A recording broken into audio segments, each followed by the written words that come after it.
হত্যাকারীর ফাঁসি চাই, আমাদের দাবি একটা, হত্যাকারীর ফাঁসি চাই, আমাদের দাবি একটা, হত্যাকারীর ফাঁসি চাই, আমাদের দাবি একটা, হত্যাকারীর ফাঁসি চাই, আমাদের দাবি একটা। হত্যাকারীর ফাঁসি চাই।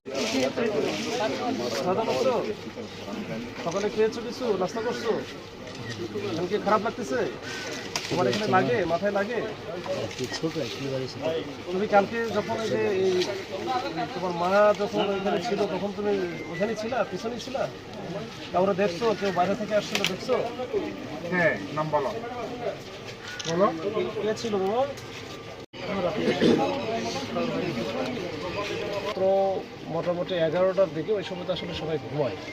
তো এইখানে যেটা হয়েছে যে হত্যাকারী সে হচ্ছে তাদেরই হয়তো পরিচিত, একেবারে খুব পরিচিত এবং জানে যে এখানে বাড়িতে এই মুহূর্তে কারা আছে বা তাদের সম্পর্কে সব কিছু জানতো।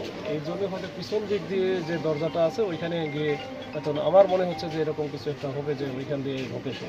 ঢোকার পরে তার যেহেতু টার্গেটই ছিল এরকম কিছু একটা দুর্ঘটনা ঘটানো, তো হয়তো প্রথমে মেয়েটা দরজাটা খোলার পরপরই হয়তো বা এই ঘটনাটা ঘটে এবং মেয়েটাকেই প্রথমে হয়তো আঘাত করে, এরপরে মা গেলে মাকেও সাথে ছুরিকাঘাত করে এবং এই দুইজনে কিন্তু এখানে মারা যায়। এটা নির্মম বা নৃশংস হত্যাকাণ্ড বলা যায়।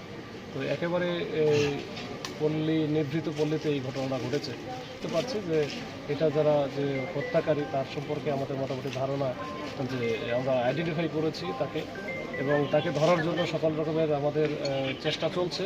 এখনও পর্যন্ত আমরা তাকে ধরতে পারি নাই। তাকে ধরতে পারলে এটার মোটিভ এবং কী কারণে কী উদ্দেশ্যে কেন করলো বা আর সাথে আরও কেউ জড়িত আছে কিনা এই বিষয়গুলোর টোটাল বিষয়টা আমরা জানতে পারবো। তো যতক্ষণ পর্যন্ত আমরা ধরতে পারতেছি ততক্ষণ পর্যন্ত আমরা আসলে একটু অন্ধকারেই থেকে যাচ্ছি। আমরা এটা ওই জন্য আমরা জোর দিচ্ছি আসলে ওইটার উপরে। তো এরপরে আমরা হয়তো পরবর্তী